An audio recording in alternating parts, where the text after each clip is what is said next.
Bienvenidos a una nueva conferencia aquí en Influenciadores Magazine. Vamos a esperar solo unos momentos en los que se empiezan a conectar.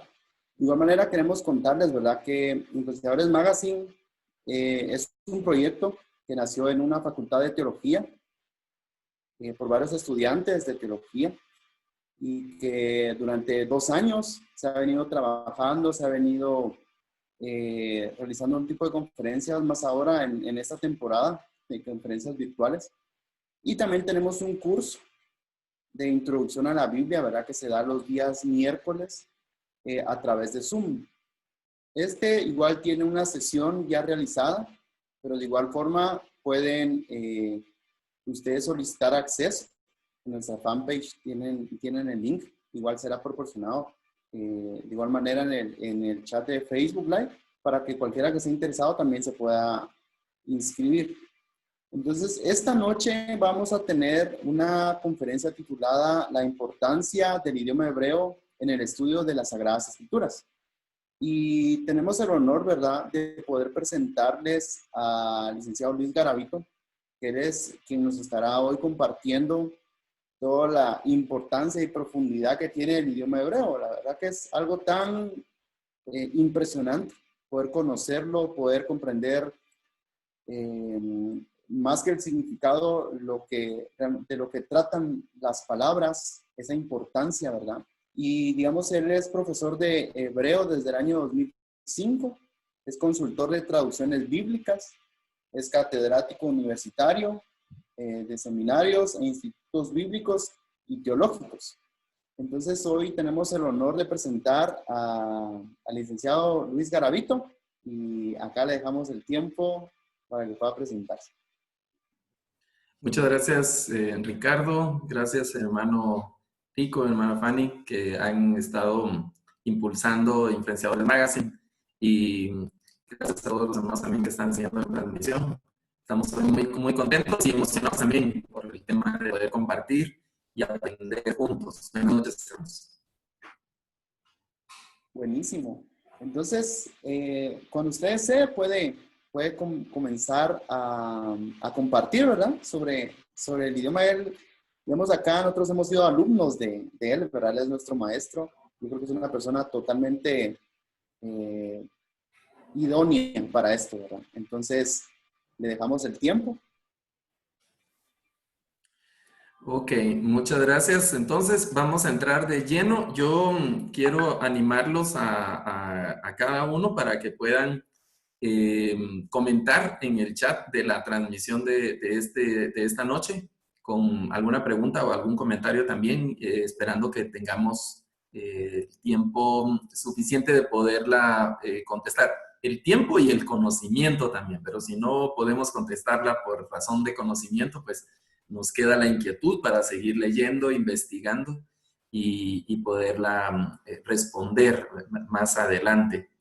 Voy a compartir la presentación que vamos a utilizar de guía esta noche y voy a pedir por favor a los hermanos que están conmigo aquí en la sala que me ayuden a confirmar si la tienen ya ahí en sus pantallas, compartir la imagen que tiene el título de la conferencia de hoy. ¿Sí la tiene, Ricardo? Sí, la vemos. Sí. Ok. Y yo tengo aquí lo tengo como en un tono de pregunta. ¿Es en verdad importante el estudio del idioma hebreo es importante el hebreo en el tema del estudio de la Biblia? ¿Es de verdad importante el conocer algo del hebreo? Tenemos muchas Biblias ya traducidas. Lo tengo ahí como una pregunta. Hay una situación con la que quiero iniciar las reflexiones de esta noche y voy a pedir que pongan mucha atención ahí a la pantalla para que pueda tratar de leer lo que voy a poner aquí en la pantalla. Entonces, ese es un versículo de la Escritura, un versículo del Antiguo Testamento muy conocido. ¿Qué tal? ¿Cómo le va ahí con la lectura?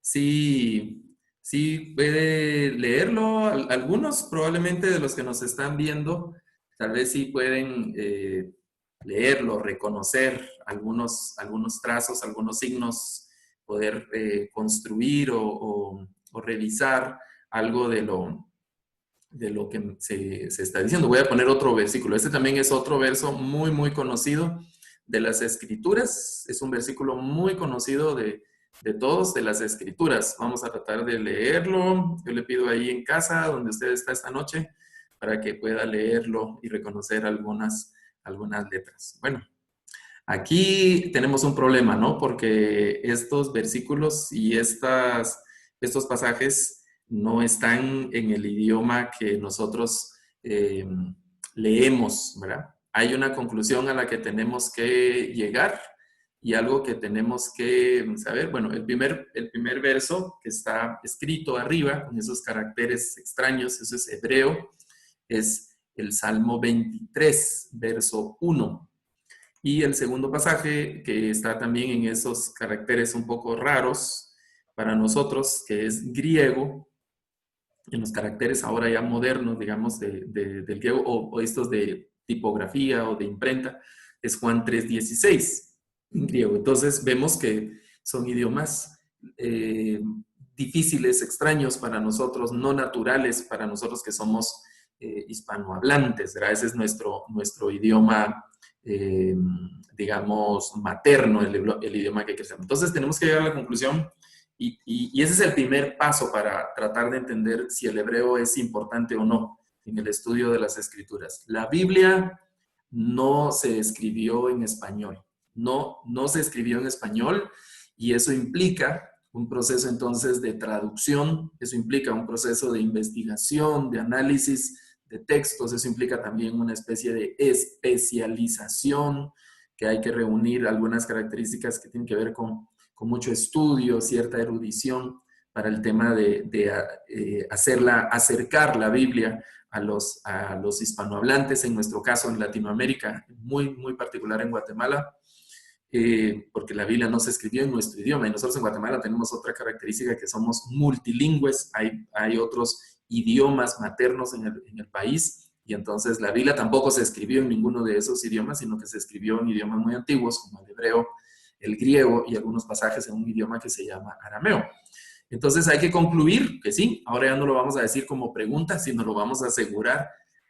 Es importante el estudio del hebreo cuando nos acercamos a las escrituras, del hebreo y de los idiomas bíblicos. Hoy nos toca hablar más del hebreo.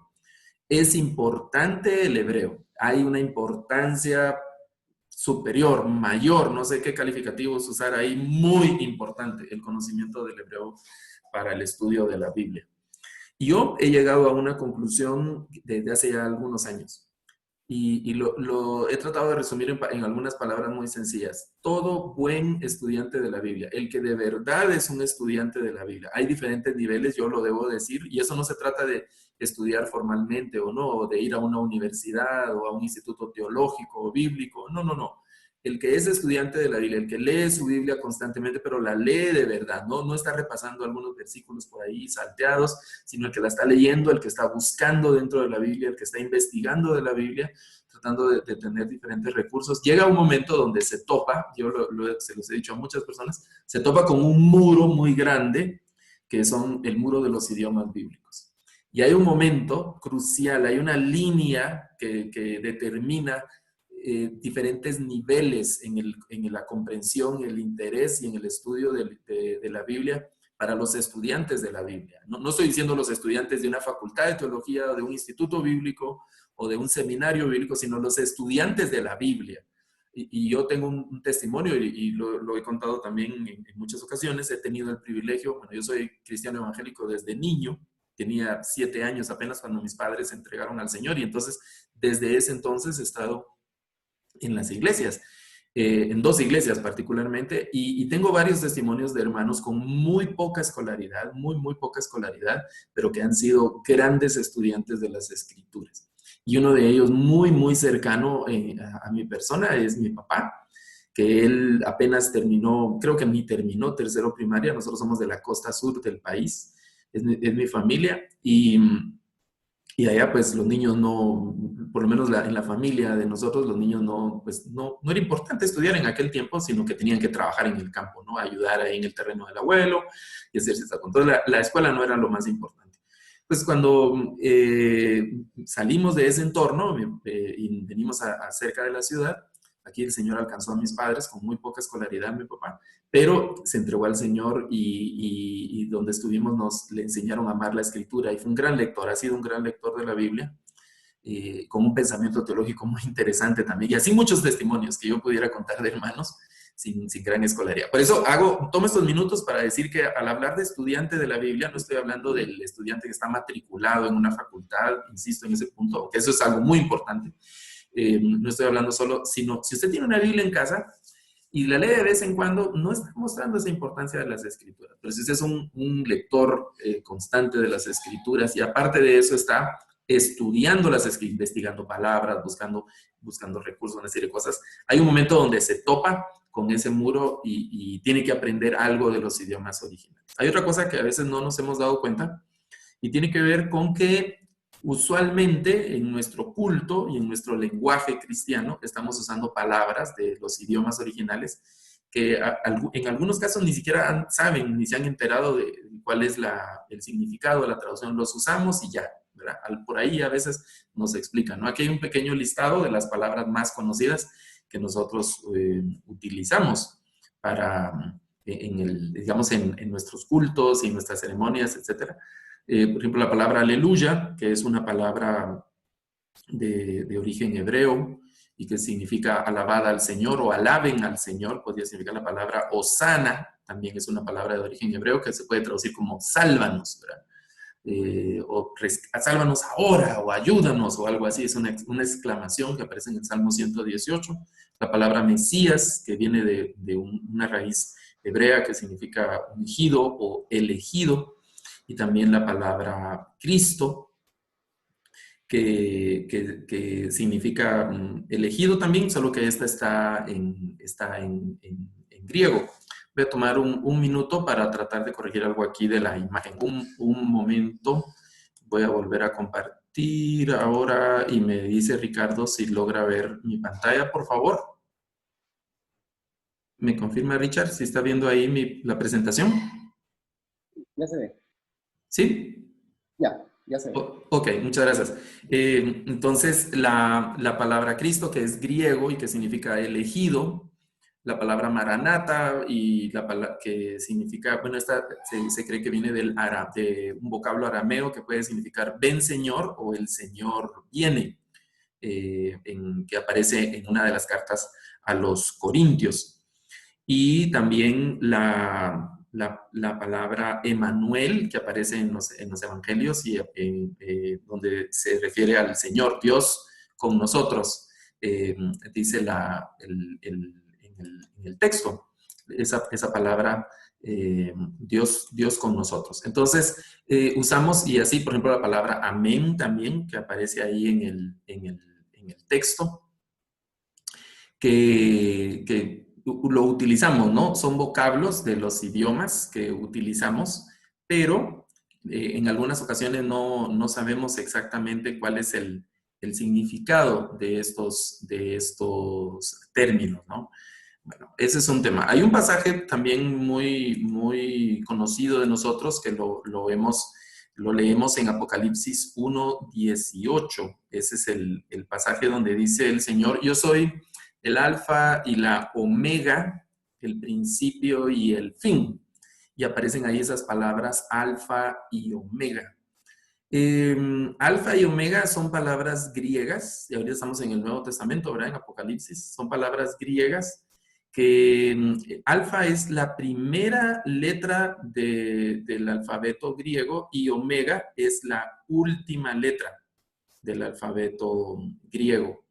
Entonces, al decir alfa y omega es una expresión para decir lo primero y lo último. Y es interesante porque en la mayoría de Biblias, alfa y omega no se traduce. De hecho, algunas Biblias lo que hacen es quitar esa expresión y solo ponen yo soy el principio y el fin. Pero la mayoría de Biblias ponen alfa y omega, dejan esa expresión que eso no se ha traducido. Porque al traducir la alfa en griego es una A, equivale a nuestra A en español, y omega equivale a nuestra O. Y entonces, si se tradujera alfa y omega, se tendría que traducir que el Señor dice, yo soy la A y la O. Y eso pierde sentido ya en la expresión griega, porque ya no tiene que ver, en español ya no tiene el sentido de principio y fin. En español tendríamos que decir la A y la Z, algo así, pero no usamos ese dicho nosotros en español, no es usual. Alfa y omega era un dicho, digamos, usual en aquel momento y se entendía, ¿no? El alfa y omega. Entonces no se ha traducido, sino que se ha dejado ahí esas expresiones griegas en la mayoría de Biblias en ese tema, ¿no? Pero si nosotros no tenemos ese conocimiento, podemos pasar años leyendo ese pasaje y no sabemos qué significa esa palabra alfa y qué significa esa palabra omega. Y si no nos interesa investigar o leer o algo, pues no vamos a tener ese conocimiento que aparece ahí que estamos hablando ahora. Yo voy a pasar aquí unos versículos rápidamente para hablar de cómo extraemos digamos, como un significado, digamos, diferente, más amplio, si tenemos el conocimiento de los idiomas originales. En este caso va a ser del hebreo. Por ejemplo, este pasaje de Deuteronomio capítulo 6, este es parte de un devocional que me tocó compartir con algunos grupos de este pasaje, que es para mí, yo soy padre de familia, es un pasaje muy importante con el tema de trasladar la palabra del Señor a las siguientes generaciones. Deuteronomio 6, donde dice, grábate en el corazón estas palabras que yo te mando. El verso 7 dice, incúlcaselas continuamente a tus hijos. Pero en esa parte de incúlcaselas, hay unas versiones que dicen, se las repetirás a tus hijos. Entonces, al revisar el hebreo, digamos, aquí está el texto hebreo de ese pasaje, hay un verbo hebreo que aparece ahí, en esta que ha traducido como incúlcaselas o repítelas o se las dirás o se las enseñarás a tus hijos. En esa expresión aparece este verbo hebreo que se lee shanan, el verbo hebreo shanan. Y lo que significa el verbo es bien interesante porque el verbo hebreo se refiere a un objeto afilado, significa afilar, ¿verdad? O si es un sustantivo, como un objeto afilado, un adjetivo, también significa perforar, ¿verdad? A eso significa, se refiere a algo cortante, punzante, ¿verdad? Y la expresión del verbo también aparece, este verbo en particular, en la gramática hebrea, aparece en una estructura de los verbos hebreos que se llaman piel. Voy a pasar esto rápido porque son detalles gramaticales del hebreo un poco meticulosos, digamos, ¿verdad? Pero muy importantes para una mejor comprensión del texto que tenemos en español. En esta estructura hebrea que se llama piel de los verbos, o de los verbos piel en hebreo, el verbo perforar o afilar toma una connotación de repetir, pero no solo repetir así suavemente, sino repetir con intensidad.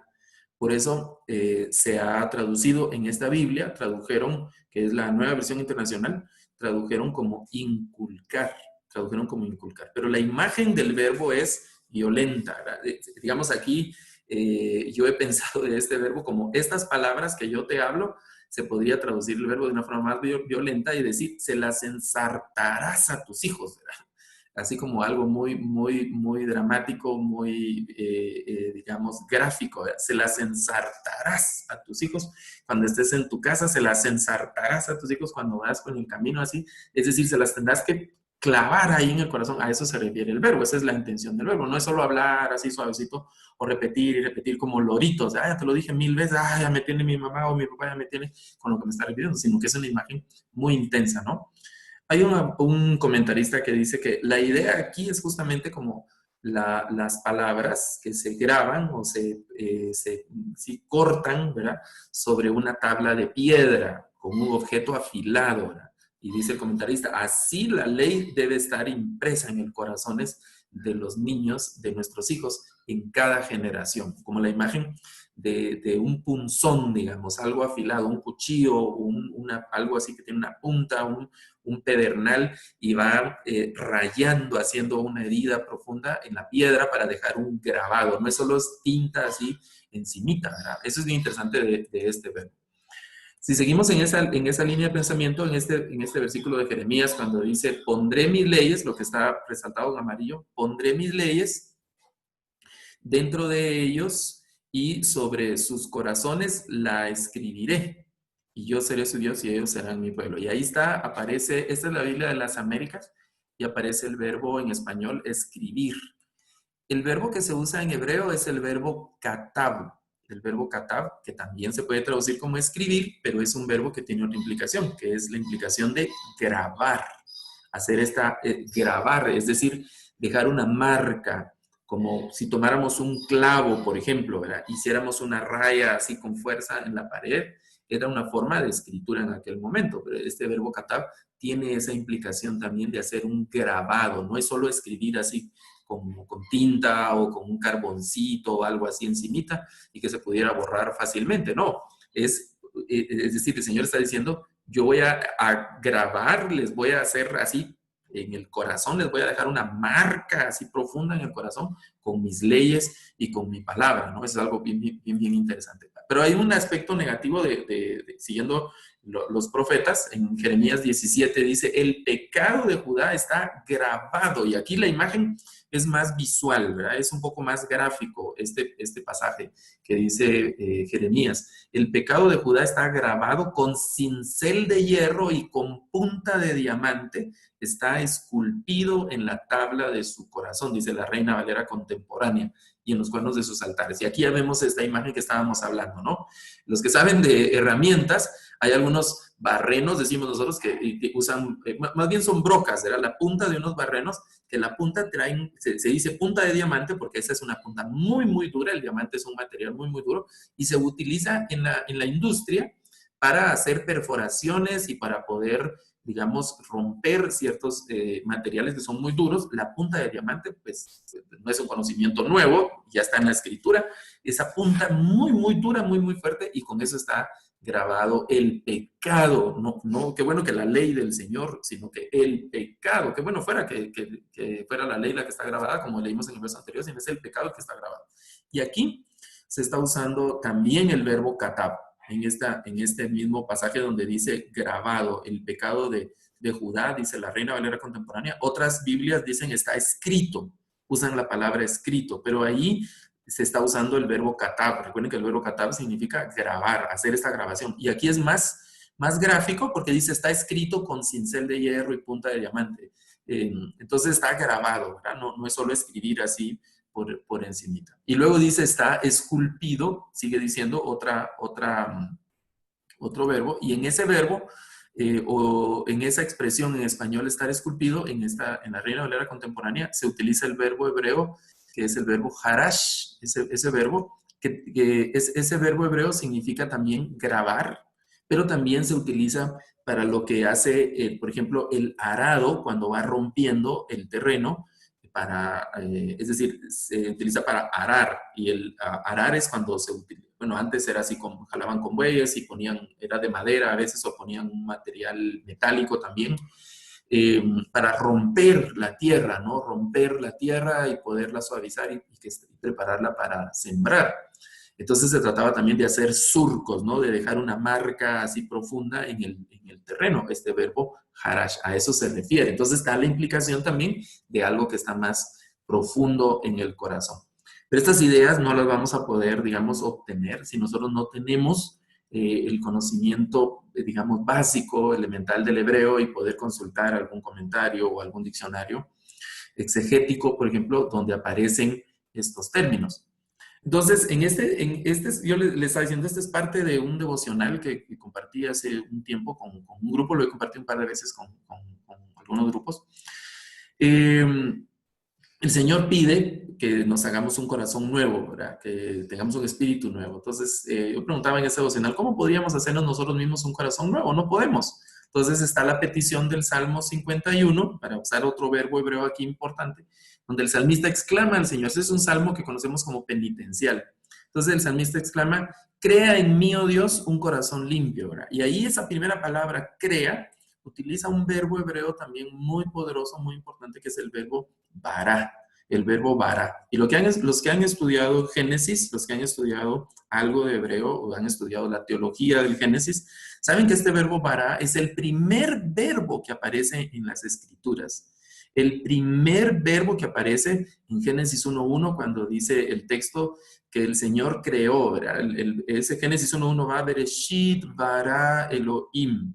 En el principio creó. Y es un verbo muy poderoso porque en esa acción creadora de Dios se sabe que es una acción creadora desde la nada. No había ningún material, no había ninguna materia prima ni nada para crear en ese momento. Y el Señor creó de la nada, creó los elementos. A los niños uno les pregunta, cuando Dios creó la tierra, ¿de qué la hizo?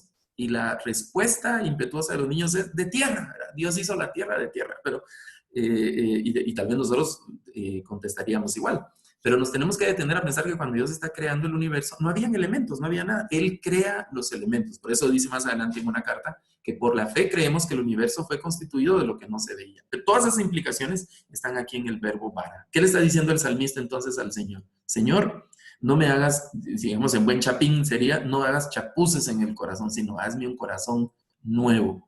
Crea de la nada un corazón nuevo. Este corazón humano que tengo yo podrido, inclinado al pecado y corrompido, etc. Señor, deshazte de este corazón y crea en mí, oh Dios, un corazón limpio, un corazón nuevo. Eso es lo que el salmista le está pidiendo al Señor ahí. Eso es algo bien interesante, ¿no? Entonces, en las traducciones, en la traducción de los textos, es algo bien interesante porque lo que se hace es que los equipos de traducción y los traductores tienen que decidir entre traducir forma, se llama, o el significado. La forma es la primera traducción de algunas expresiones, como la traducción literal o la traducción formal, se llama, o también traducción textual. Son como los vocablos usuales para este tipo de traducciones, o el significado de los textos. Por ejemplo, el verbo, el que hablábamos en Deuteronomio, el verbo shanan, que significa como afilado o para perforar, un instrumento que se usa para perforar. Pues la imagen es que, digamos, como yo les decía, esa imagen de se las ensartarás, estas palabras se las ensartarás a tus hijos.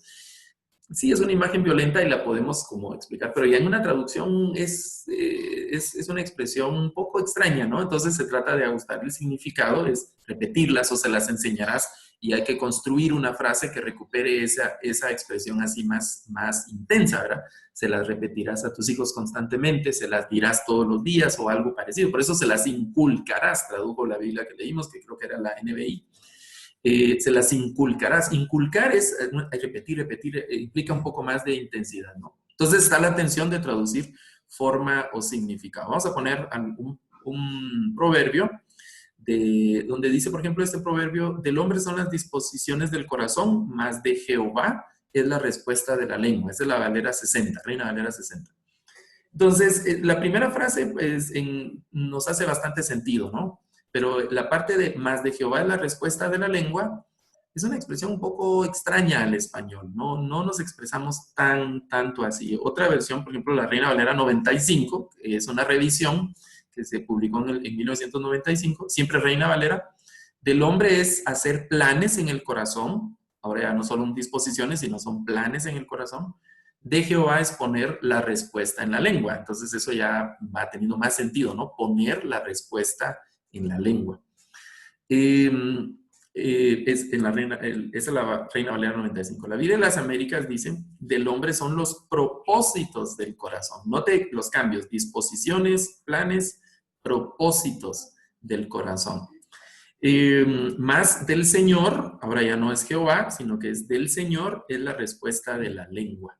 Entonces otra vez hay respuesta de la lengua y hay algunos pequeños cambios. La Reina Valera contemporánea, esta se publicó en el 2011, la primera revisión, del corazón del hombre surgen los planes. Es interesante, ¿no? La idea, siempre está el corazón y los planes, ¿no? Los propósitos, y del corazón del hombre, ¿verdad? Pero del Señor proviene la respuesta de la lengua. estas cuatro, la Reina Valera 60, la revisión del 95, la Biblia de las Américas y la revisión, la Reina Valera contemporánea, son Biblias que podemos decir que traducen más la forma del texto hebreo. Este es un proverbio que fue escrito originalmente en hebreo. Traducen más la forma. Siempre acercándose al significado, respetando el significado de esa forma, ¿no? Jugando un poco ahí con algunas cosas. Pero están las Biblias como la Dios habla hoy, que son Biblias que traducen más el significado, aunque no tengan exactamente la forma del texto hebreo, pero traducen el significado, ¿no? Entonces, por ejemplo, la Dios habla hoy dice en este proverbio, los planes son del hombre, pero la palabra final la tiene el Señor. Eso es interesante, ¿no? El significado, el sentido del verso. Y a mí, personalmente lo digo, me ha gustado mucho cómo se ha hecho eso en una Biblia que se llama Traducción del Lenguaje Actual, que también es una Biblia de significado, que traduce más el significado. Digamos que el término técnico son Biblias más de traducción funcional o traducción dinámica, se llama. Y como los proverbios son dichos, ¿verdad? Son dichos de sabiduría popular. Entonces, hay algunos dichos que son equivalentes en diferentes culturas. Este dicho es equivalente con el que ellos pusieron, ¿verdad? Que es, el hombre propone y Dios dispone.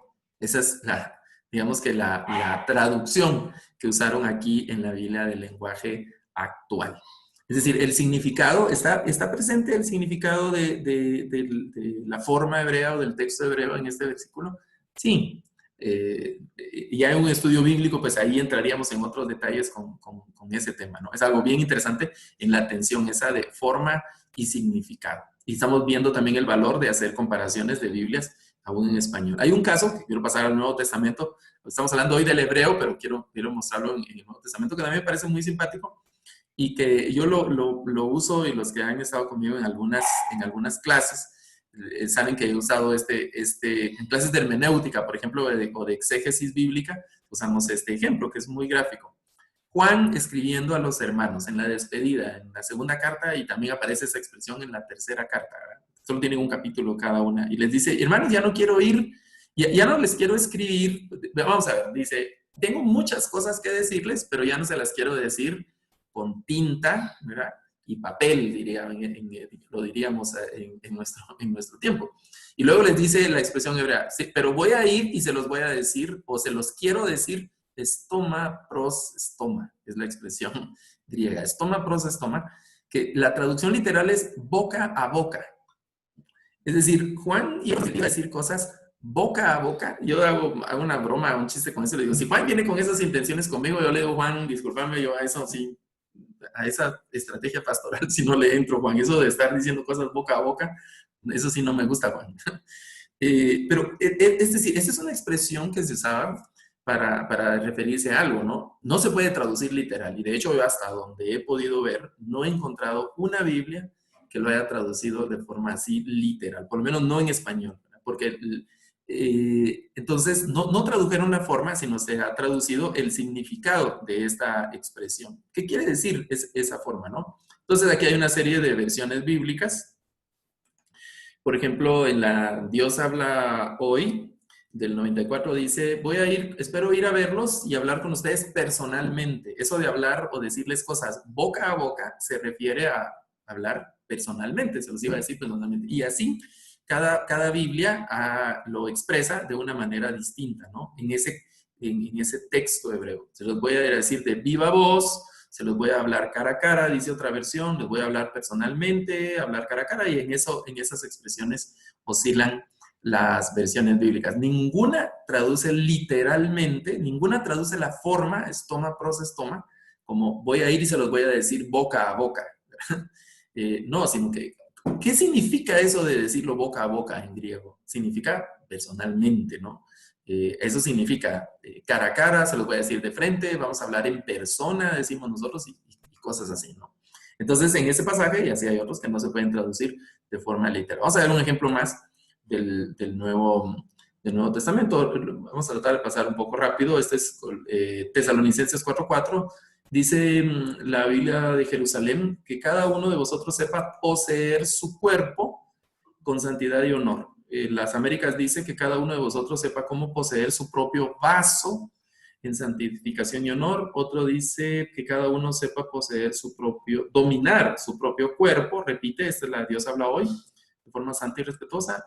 La Dios habla hoy del 2002. Note aquí la diferencia de revisión. Aquí es Dios habla hoy del 1996 y Dios habla hoy del 2002. Ahora ya no dice cuerpo, sino dice que cada uno sepa que cada uno sepa portarse con su propia esposa de una manera santa y respetuosa.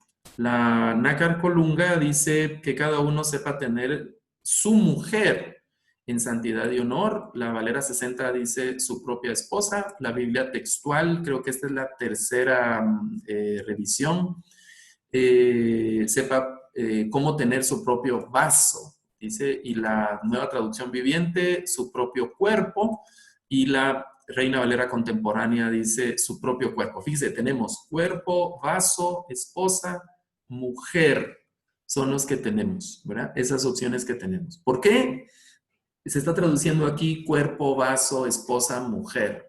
¿Qué es lo que está ocurriendo? ¿Por qué tenemos tanta variedad en las versiones? Bueno, lo que está ocurriendo que hay una palabra griega, porque aquí estamos en el Nuevo Testamento, una palabra griega que es la palabra skevos.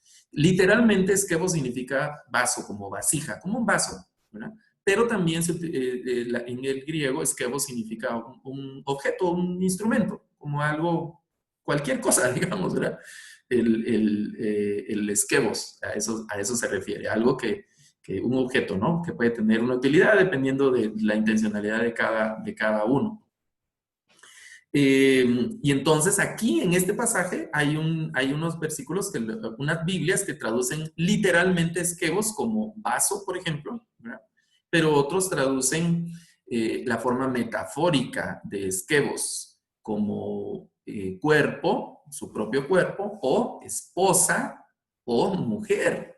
Entonces, ¿a qué se refiere el pasaje? ¿Cómo poseer mi propio vaso? Sí, hermano, yo tengo un vaso ahí, la vajilla de la casa, ¿verdad? Es mi vaso especial. ¿A eso se refiere? ¿Un vaso así para tomar agua o tomar algo para beber? ¿O mi propio cuerpo? ¿O se refiere a mi esposa? ¿Verdad? Yo personalmente prefiero usar la palabra esposa, no me gusta decir, miren, les presento a mi mujer, ¿verdad? A mi mujer me dijo, ¿no? Como que fuera algo así, propiedad, tengo una factura ahí de mi mujer, ¿verdad? No, yo prefiero en este contexto del matrimonio, he preferido siempre hablar de esposa, mi esposa, ¿verdad? Siento que es más honorífico, pero bueno.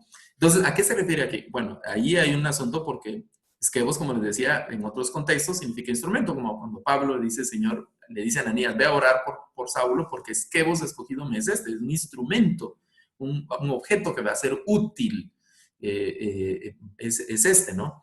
En otro pasaje, skevos significa vaso, la interpretación literal de skevos, que es vaso, como por ejemplo en Romanos 9, cuando habla de los vasos de ira y los vasos de misericordia. Y también skevos aparece en Primera de Pedro, cuando se relaciona a la esposa con un vaso, pero que es un vaso más frágil, aparece ahí con un adjetivo, skevos, frágil, ¿verdad? La esposa que es un vaso más frágil. Le pide a los varones, a los esposos, que vivan sabiamente y que la traten con cariño, etcétera, porque es un skevos más frágil. Entonces, esos significados los vamos como a obtener en el momento que estudiamos los términos en hebreo y en este caso que estamos viendo de griego del Nuevo Testamento. Vamos a regresar al Antiguo Testamento y vamos a tratar de leer algo del Salmo 100. Aquí hay también algunos estudiantes que están siguiendo la transmisión se recordarán de este ejemplo que yo uso para estudiar un tema de la traducción de ahí del Antiguo Testamento. Ese es el Salmo 100 por ejemplo, el verso 3 del Salmo 100 donde dice, reconozcan que el Señor, Él es Dios, Él nos hizo y no, dice esta tradición, y no nosotros, ¿verdad? Él nos hizo y no nosotros.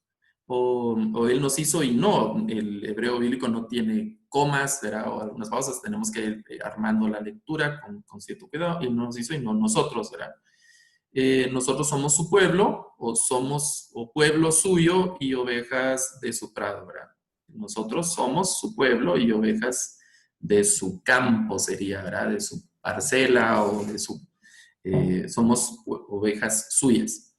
Entonces, aquí hay algo interesante. Si alcanzan a ver, hay una llamada, como una literal en esta palabra hebrea, que se pronuncia veló, esta palabra hebrea, veló. Y esta palabra hebrea está siendo corregida aquí en el margen de la hoja de la Biblia hebraica con otra palabra hebrea que también se suena veló.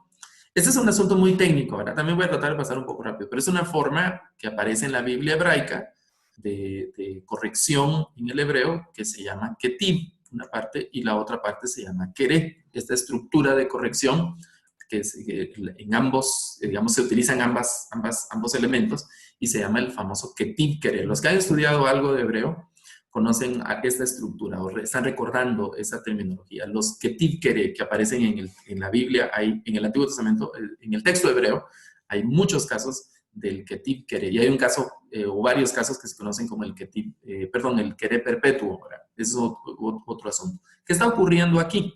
Bueno, esta estructura ketiv kere es una estructura hebrea que se utiliza para corregir el texto. Lo utilizaron los maestros masoretas del periodo masorético de la redacción de los textos, de la copia de los textos, que es un periodo largo de varios siglos, el periodo masorético, porque decidieron ya no alterar los textos en la copia, sino que propusieron las posibles soluciones a los errores en el margen, ¿no? Ketiv significa así está escrito, o lo podríamos entender así como así está escrito, el ketiv, que es lo que aparece aquí en el texto, y el kere, que es lo que aparece al margen, se puede traducir como así debe leerse o así se lea, es lo que está aquí. Es decir, cuando vamos con la lectura aquí, lo que sugieren esta estructura es no leer esta palabra, sino leer esta otra. Este caso es particular y hay otros parecidos en el texto hebreo, porque ambas palabras suenan igual, veló, suenan las dos palabras. Son homófonas, se dice, ¿verdad? Que el sonido es igual. El sonido es igual de este texto, ¿no? Vamos a ver eso un poco más cerca y vamos a ver qué está ocurriendo en ese salmo. Aquí está estos textos, ¿no? Aquí está la primera palabra y esta es la palabra con la que se está corrigiendo. Es interesante porque la primera palabra o la palabra que está en el texto se debe traducir y no, y no. Es decir, vamos leyendo, ¿verdad? Reconozcan que el Señor es Dios, Él nos hizo y no nosotros, ¿verdad? O solo y no, ¿verdad? Pueblo suyo y ovejas de su prado. Esa sería la lectura. Pero al leer esta palabra, que es lo que sugieren los masoretas, la traducción de esta otra palabra, veló, es y para él, sería la traducción muy literal, o y de él puede ser otra opción, y de él o y para él, ¿verdad? Entonces la lectura sería, reconozcan que el Señor es Dios, Él nos hizo para Él. Él nos hizo y de Él somos, se podría hacer otra traducción. Y de Él somos. Ya no leemos y no, sino leemos y de Él somos. Nosotros, ovejas de su prado, ovejas de su campo, podría ser. Entonces hay una variante de traducción muy marcada dependiendo de cuál opción toman los traductores en las Biblias. Veamos qué pasa en algunas Biblias que conocemos nosotros. Por ejemplo, la Biblia de las Américas dice, sabed que Él, el Señor es Dios, Él nos hizo y no aparece, ¿verdad? Es decir, aquí tradujeron este y no, ¿verdad? Este y no. Y luego dice, reconoced que Jehová es Dios, Él nos hizo y no otra vez, ¿verdad? Ah, bueno, es interesante porque estaba olvidando, esta parte de a nosotros mismos es un elemento que no aparece en el texto hebreo, sino que se ha agregado como para darle más sentido a esa frase, ¿verdad? En estos textos bíblicos, que son algunos elementos que se agregan para terminar de darle el sentido a algunas expresiones, pero no están en el texto hebreo. A nosotros mismos. Por eso es que algunas Biblias no lo tienen, no lo vamos a encontrar en algunas Biblias. Aquí está otra vez y no, ¿verdad? Y aparece otra vez el a nosotros mismos, que es el elemento que decía que no lo vamos a encontrar. Pero otras Biblias, por ejemplo, el caso de la Biblia del lenguaje actual, reconozcan que Él es Dios, Él nos hizo y somos suyos. Ya no aparece el y no, sino que ahora aparece y somos suyos. Aparece esa expresión, nosotros somos su pueblo, ya no aparece el a nosotros mismos, ¿verdad? Ya no está en este texto. Él es nuestro pastor. Y esta es traducción viviente. Creo que aquí, nueva traducción viviente. Hay un error ahí en las siglas, pero es la nueva traducción viviente. Dice, reconozcan que el Señor es Dios, Él nos hizo y le pertenecemos. Dice, le pertenecemos, somos su pueblo, ovejas de su prado. ¿Qué está ocurriendo? En las primeras dos tradujeron el Ketib. Recuerda, el Ketib es lo que estaba escrito, ¿verdad? Y estas otras dos, yo solo tomé 4 ejemplos, pero podíamos tomar muchos ejemplos más de Biblias en español, tradujeron el Queré. Y hay una variante ahí de traducción que no sabríamos explicarla si estamos en un estudio bíblico y estamos estudiando el Salmo 100 y tenemos esa variedad de textos, pues no tendríamos que tener el conocimiento del hebreo y lo que está pasando en hebreo para poder explicar esta variante de las versiones de las escrituras, ¿no? Es un asunto interesante. Ahora, vamos a pasar ahora a algo que también yo he enseñado, hemos estudiado junto con algunos hermanos la traducción al español del Salmo 150. Es un salmo extraordinario, el cierre majestuoso del libro de los Salmos, que es algo también muy intenso, ¿no? Hace un tiempo yo lo hice a mano, de hecho en mi celular, con un lapicito de esos ópticos, se llama, ¿verdad? Marcando y haciendo el estudio de un tiempo de lectura devocional y me quedaron muchas inquietudes. Entonces fui a estudiar un poco más en serio el Salmo 150 y encontré cosas muy interesantes de ese salmo, ¿no? Me parece muy interesante. Esta es como digamos, la mirada del hebreo del Salmo 150. Y hay un elemento interesante con el que el salmista, si me permiten decirlo así, juega en el Salmo 150, con el que el salmista se extiende, su creatividad explota, una serie de cosas. En un salmo tan pequeño hay unas cosas impresionantes. Pero hay un elemento del hebreo con el que el salmista, como les decía, juega, ¿no? Él lo utiliza en toda su potencialidad de este elemento gramatical. Es esa pequeña partícula, decimos nosotros, que en hebreo se conoce como la partícula B, la partícula B. Y la traducción al español de esta partícula B pues, es en, una opción, la otra opción es por y la otra opción es con. Esta partícula hebrea tiene esas 3 posibles traducciones. ¿Cómo voy a saber yo qué voy a traducir? Bueno, tengo que ver el contexto para saber cómo la voy a traducir. Lo que hace el salmista es que repite en el salmo esa partícula. En cada frase del salmo, en hebreo, aparece esa partícula. Solo hay una excepción, que parece ser una variante textual, que se complementa en una parte del texto hebreo que se conoce como el aparato crítico. Y con esa porción del aparato crítico, pues se complementa todas las frases del Salmo 150. Inicia el salmista esa frase, después de usar el verbo alabar, con la partícula B. Es una cosa extraordinaria. Entonces, yo voy a usar para hacer análisis del Salmo. No lo vamos a analizar ahorita porque no tenemos todo el tiempo, sino solo mostrar algunas cosas del Salmo 150. 2 versiones de la Biblia. Una versión que es más formal, digamos, o más literal, o más textual. Y otra versión que es una versión más de traducción funcional o de traducción dinámica, que es la Biblia de Jerusalén y la Biblia de lenguaje actual. Para usar ese análisis en el Salmo. Hace unas semanas, no recuerdo exactamente cuánto tiempo, yo posteé en mi perfil de Facebook un video completo de este estudio del Salmo 150 que está en YouTube. Vamos a repostear ese enlace para que pueda usted verlo. Es un video como de unos 20 minutos, 25 minutos, si recuerdo bien. Entonces, hoy no tenemos tanto tiempo para analizarlo así con detenimiento, solo algunas cosas. El salmista repite el verbo alabar. Es interesante, ¿no? Que también, por ejemplo, en la Biblia de Jerusalén, que es una Biblia más literal, más textual, empieza con la palabra aleluya, como empiezan muchos salmos. Aleluya, que es una expresión así jubilosa. Pero la TLA utiliza la expresión alabemos a Dios. Quita la palabra aleluya. y pone alabemos a Dios. Como vimos antes, cuando empezó el tema de esta noche, vimos que la palabra aleluya significa eso, alabemos a Dios o alaben a Dios, así jubiloso, ¿no? Entonces, la Biblia de Jerusalén y muchas Biblias en español y en otros idiomas utilizan la palabra aleluya, que es una palabra que ha trascendido idiomas y fronteras y tiempos y se sigue utilizando en la liturgia, en los cultos, en el texto bíblico. Es algo también muy, muy interesante, ¿no? Eso es lo que significa. Ya acercándonos un poco más a la palabra aleluya, pues tiene varios componentes. Está la raíz verbal del verbo halel o halal, el verbo que es alabar.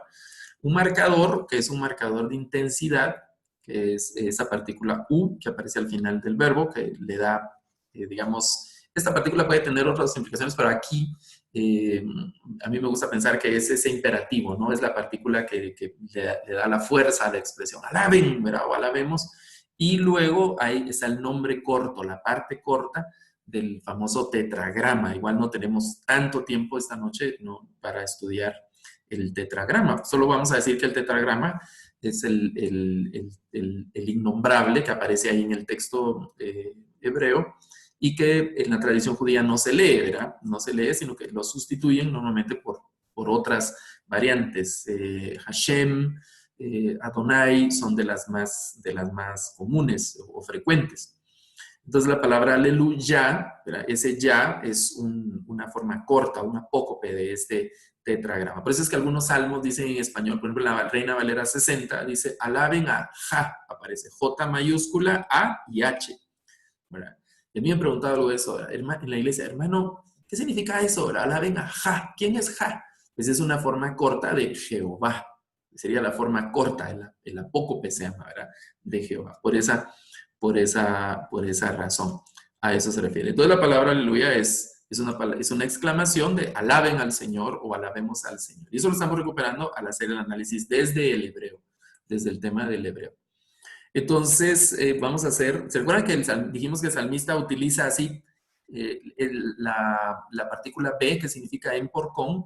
Entonces empieza a usarla. En la traducción es interesante también porque se nota con mucha digamos así, objetividad el uso de esa partícula. Hay que alabar a Dios, que es el objeto de la alabanza aquí.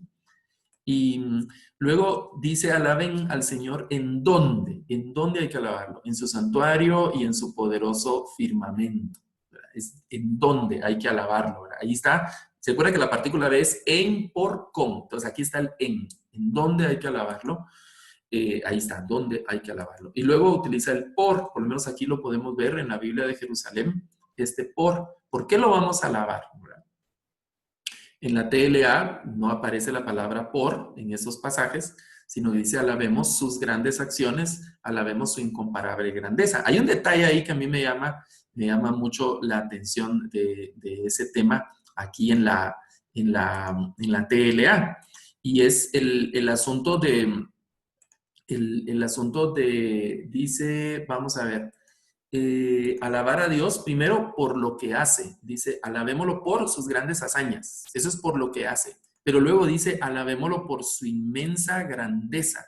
O en la TLA dice, por su incomparable grandeza. Ese es alabarlo por lo que Él es. Hay una diferencia, y aquí, bueno, pues casi que me estoy poniendo a predicar, pero me estoy aguantando las ganas ahí como de predicar. De alabar a Dios por lo que hace y alabar a Dios por lo que es, ¿verdad? Y es lo que el salmista está marcando ambas cosas. Voy a alabar a Dios por lo que Él hace y voy a alabar a Dios por lo que Él es. Y está usando el otro significado de la partícula B, que es el por.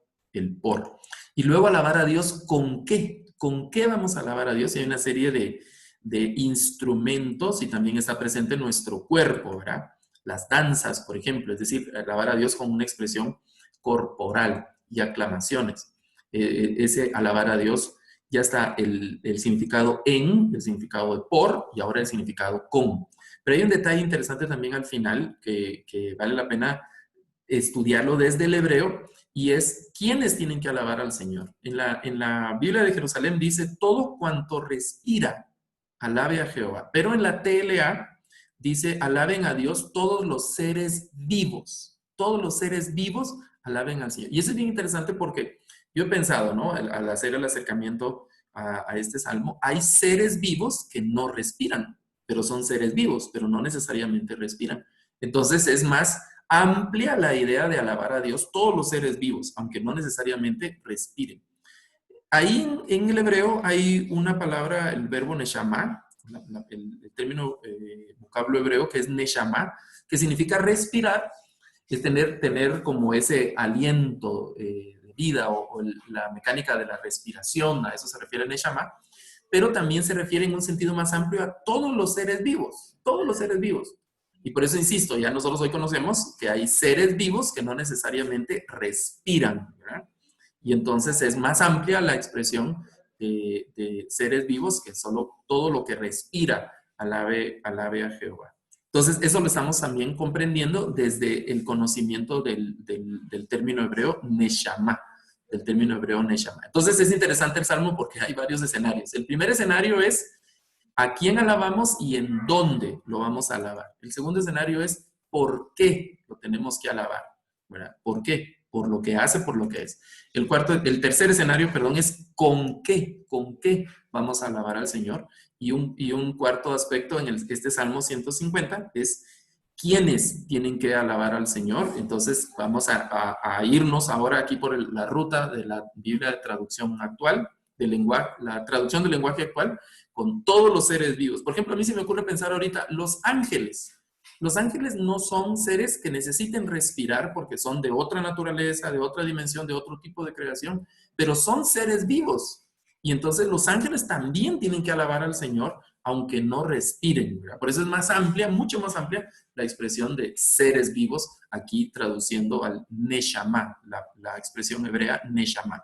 Ok, aquí me estoy acercando ya al final y a algunas ideas de pasos a seguir en el tema este del estudio de las escrituras y la importancia del hebreo en el estudio de las escrituras. Todo buen estudiante de las escrituras, un primer paso que debe hacer es leer, pues obviamente en español, que es el idioma que más entendemos, es el idioma en el que sentimos, es el idioma en el que pensamos, pero leer bien.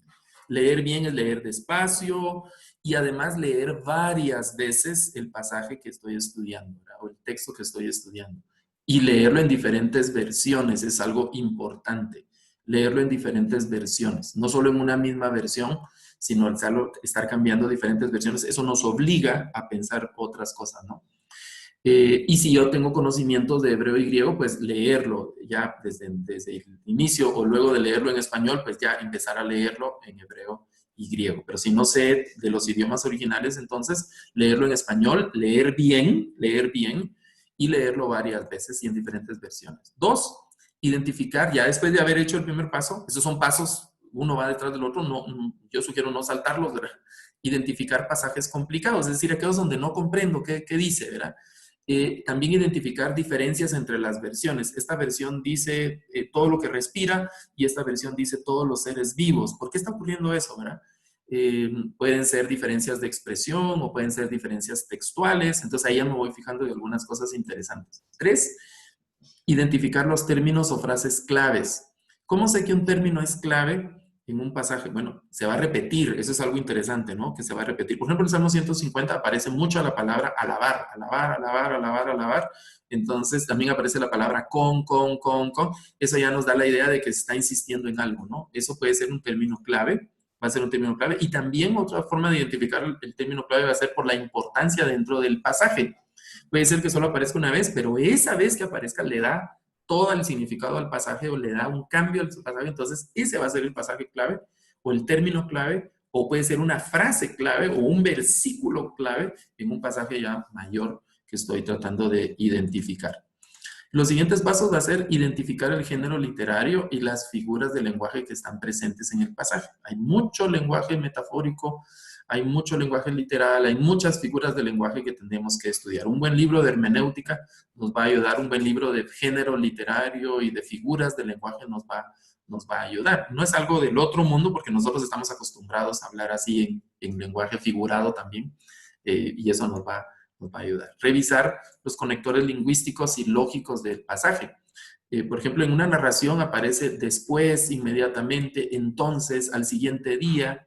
En un pasaje discursivo va a aparecer sin embargo, pero además, es decir, una serie de cosas. Cuando uno lee, por ejemplo, en español Romanos, el discurso de Romanos es un discurso complejo, en mi opinión, Y entonces hay que ponerle mucha atención a los conectores que le van dando ese sentido lógico, esa cadencia lógica, ese fluido al discurso en un determinado pasaje.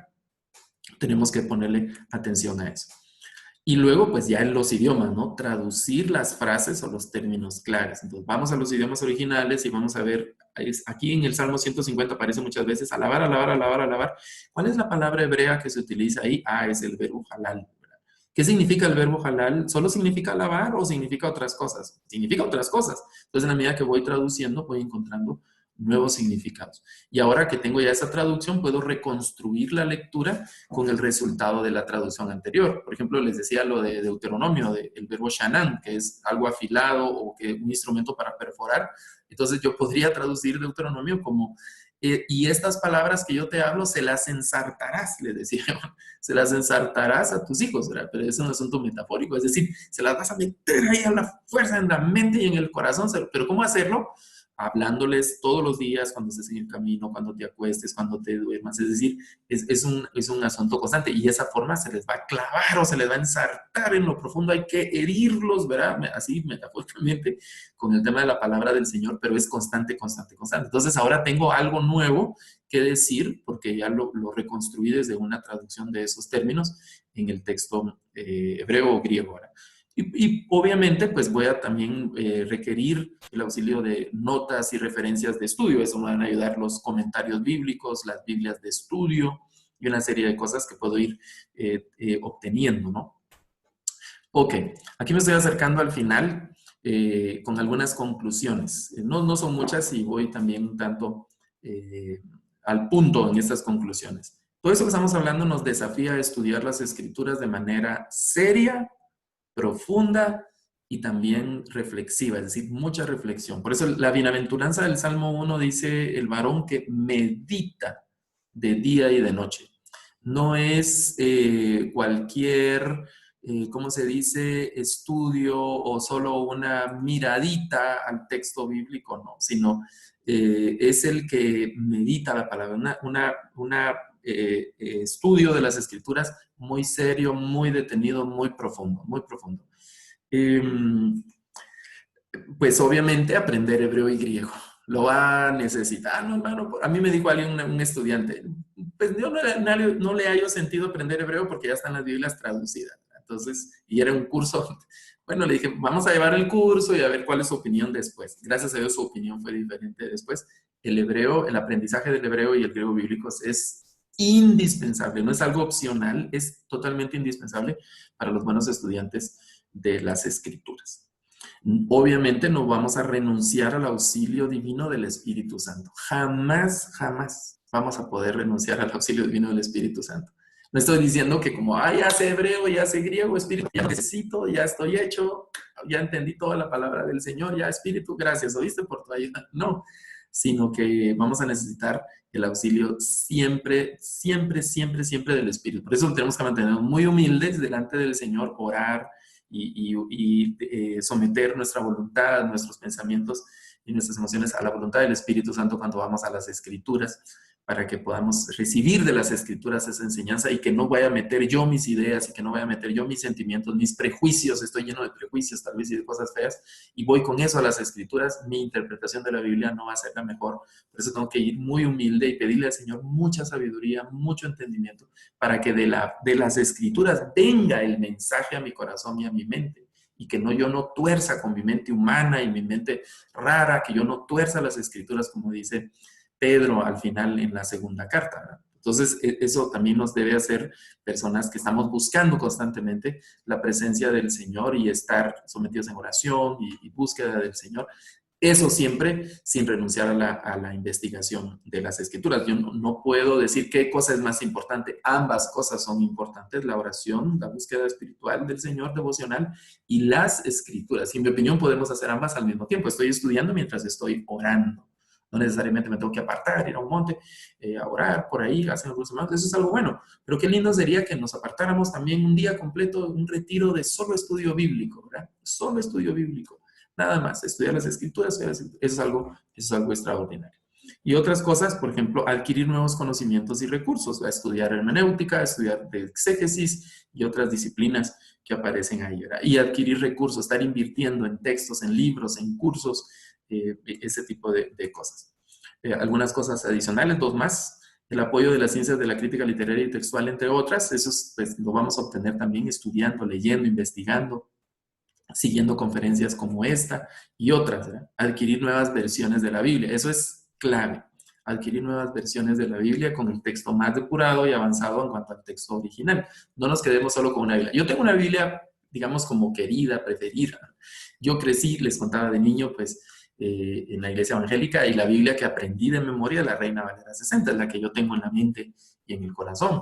Tengo mis Biblias Reina Valera y otras Biblias. Tengo una Biblia que me regalaron hace como que casi 30 años, me regalaron una Biblia, la conservo, y es una versión diferente a la Reina Valera, y para mí es una Biblia muy especial, la tengo muy subrayada y la estudio y la leo, pero tiene un valor sentimental muy importante para mí. Pero yo tengo muchas Biblias otras que hay que leer, ¿no? Las Biblias recientes y cambiar de versiones, eso también nos ayuda a ampliar la idea, y obviamente la consulta a los textos originales. Entonces, permítame concluir la conferencia de esta noche diciendo que es importante, nos hicimos la pregunta al inicio, ¿es importante el estudio del hebreo o el conocimiento del hebreo para el estudio de la Biblia? Es importante, y es sumamente importante el estudio del texto o del conocimiento del hebreo para el estudio de las escrituras. Así que un abrazo, y me quedo aquí esperando ya las reacciones o lo que continúa del programa de la conferencia de esta noche. De que paso ahí los micrófonos a los hermanos que están ahí ayudando en esta sesión. Gracias, licenciado. Para nosotros y para la revista Influenciadores Magazine ha sido verdaderamente un placer, un orgullo tenerlo con nosotros, escucharlo. Realmente nos motiva a presentarnos delante del texto bíblico de una manera diferente. Creo que todos los amantes de la palabra, todos los que amamos al Señor, queremos conocerle más, y qué mejor manera de conocerle más que conociendo lo que Él dejó en su palabra para que nosotros la aprendamos y le conozcamos aún más. Voy a retomar unas palabras que usted ponía ahí de la importancia del estudio del hebreo bíblico, y dice: desafía a estudiar las escrituras de forma seria, profunda y reflexiva. Creo que esto es una parte muy importante para todos los que amamos el texto, como les decía anteriormente. Ese desafío que nos presenta un nuevo idioma, ese desafío que nos presenta un nuevo conocimiento de cultura, de historia que tiene la Biblia detrás de todo lo que nosotros ya conocemos, los que hemos tenido la oportunidad de leerla completamente o los que la hemos leído por partes. Pero ese desafío que nos presenta conocer el idioma hebreo, creo que es algo maravilloso, es algo que va a llenar más el corazón de conocimiento y de amor por el Señor. Así que Influenciadores Magazine le está profundamente agradecido por este tiempo que nos ha dedicado a nosotros, a nuestros lectores, a las personas que se acercaron el día de hoy a escucharle.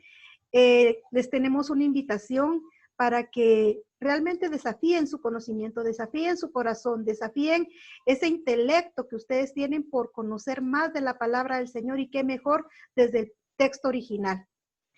El licenciado Garavito también tiene la oportunidad de darnos clases en la universidad. Realmente recibir las clases con él es de una forma muy fácil, muy comprensiva. Es un profesor que se apasiona por enseñar. Creo que todos los que hemos estado en un aula con él sabemos y reconocemos esa capacidad de enseñar y ese amor que tiene por el estudiante para enseñar, cuando da las herramientas y todos los conocimientos que él tiene. Por eso es para nosotros como Influenciadores Magazine un orgullo pedirles que nos de una manera más amplia nos comente sobre este nuevo curso de hebreo que usted estará abriendo de manera virtual. Me gustaría compartirlo, pero creo que es más importante y será más amplio y extenso si usted nos comparte y les comparte a todos los que nos están escuchando de esta nueva oportunidad que se tiene de estudiar hebreo. Bueno, la idea del curso ha venido de hace ya algunos años. En realidad no es una idea, digamos, eh, nueva. Y hemos hecho con algunos grupos, algunos cursos, digamos, durante estos últimos años. He estado compartiendo algunos cursos libres de hebreo en algunas iglesias. Después teníamos conflicto con el tema de horario y ubicación, porque los cursos son así presenciales, pero estas circunstancias de la pandemia ha abierto otros escenarios y entonces ya concluimos hace un par de semanas un primer curso para principiantes, que yo le he llamado personas que no tienen ningún conocimiento del hebreo, es decir, desde cero, asumiendo que no se sabe absolutamente nada de hebreo. Son cursos de 12 semanas, son 2 horas cada semana, son cursos en vivo, los estamos haciendo a través de las plataformas virtuales, pero son cursos en vivo, no son videos pregrabados. Y vamos a empezar ahorita a principios de septiembre un curso para intermedios, que es los hermanos que participaron en el primer curso de principiantes. Y también personas que tienen ya algún conocimiento del hebreo.